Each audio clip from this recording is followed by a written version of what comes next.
करो सोने के 100 टुकड़े तो कीमत कम नहीं होती। बुजुर्गों की दुआ लेने से इज्जत कम नहीं होती।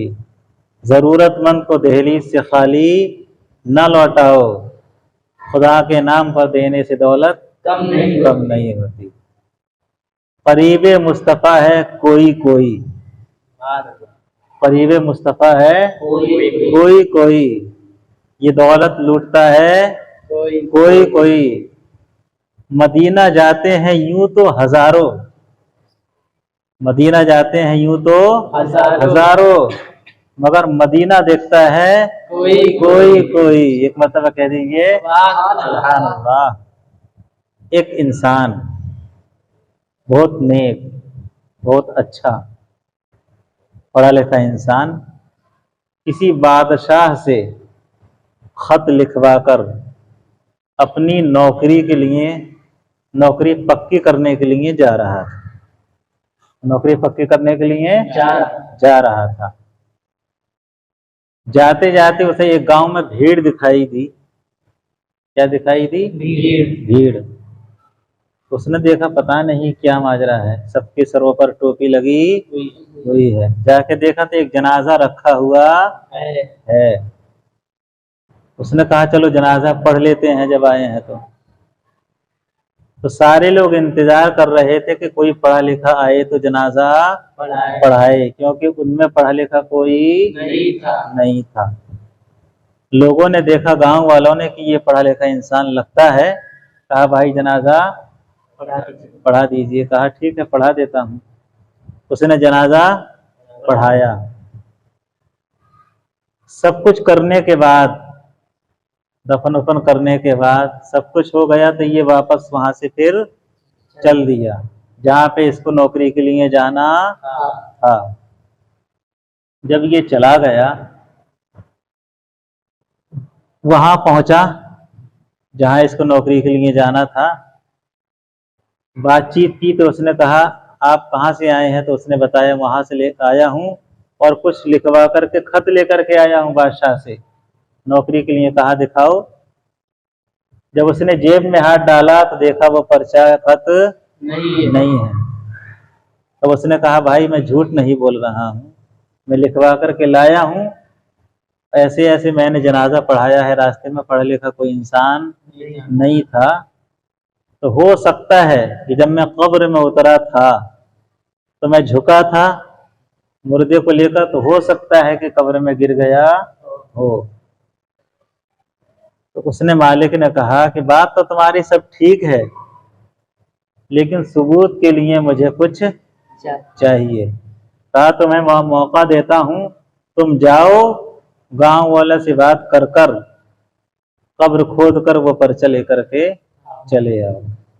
वापस गया, गांव वालों को बुलाया, गांव वालों से कहा भाई मेरी नौकरी का सवाल है, ऐसे ऐसे जो मेरा खत था वो इसका कब्र में गिर गया है, अगर आप लोग इजाजत देते हैं तो मैं उसको खोद करके निकाल लूं। कहा चलो ऐसी बात है, अगर नौकरी की जिंदगी का सवाल है, तुमने जनाजा भी पढ़ाया, हमारी बात भी मानी, चलो खोद लो।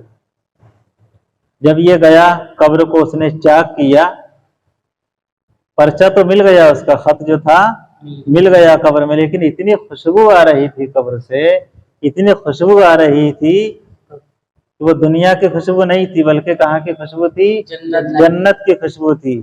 दिल उसका खुश हो गया। पर्चा लेकर के आया, गांव वालों से पूछा भाई ये बताओ कि ये इंसान कौन सी नेकी करता था, क्या अमल करता था? कहा बात क्या है? कहा बहुत खुशबू आ रही थी कब्र से उसके, और ये खुशबू कब्र में जब आती है तो वो और कहीं की नहीं। हम लगाते हैं तो दुबई का, सऊदी का, लंदन का, कहाँ कहाँ का अतर लगाते हैं। जैसे इनके पास, किसके पास है अभी? फहीम बाबू के पास। तो वो जन्नत वो की खुशबू आ रही थी, कब्र में जो खुशबू आती है वो जन्नत की आती है, जन्नत की खुशबू थी। कहा ये कुछ अमल नहीं करता था, पढ़ लिखा था ही नहीं, अमल क्या करता? बोले कुछ तो होगा, कुछ तो होगा। कहा हाँ एक अमल था, इसका एक अमल था। तो क्या था? कहा ये पढ़ा लिखा इंसान नहीं था, लेकिन अच्छे तरीके से गुस्ल करने के बाद वुजू करता था। वुजू करने के बाद कुरान शरीफ को लेकर के बैठ जाता था और बैठ कर सिर्फ उंगली फेरता था, सिर्फ उंगली फेरता था, ये कहकर कि इसमें जो भी लिखा है, अल्लाह ताला ने जो भी इसमें लिखा है और जो भी लिखा हुआ है ये सच है और हक है, बस इतना ही कहता था ये। तो कहा हाँ, ये सच्चे दिल से कहता था, क्योंकि इन्नमल आमालु बिन्नियात, अमल का दारो मदार नियत पर होता है। अल्लाह तबारक व ताला उसके उंगली फेरने को नहीं बल्कि उसकी नियत को देखता था।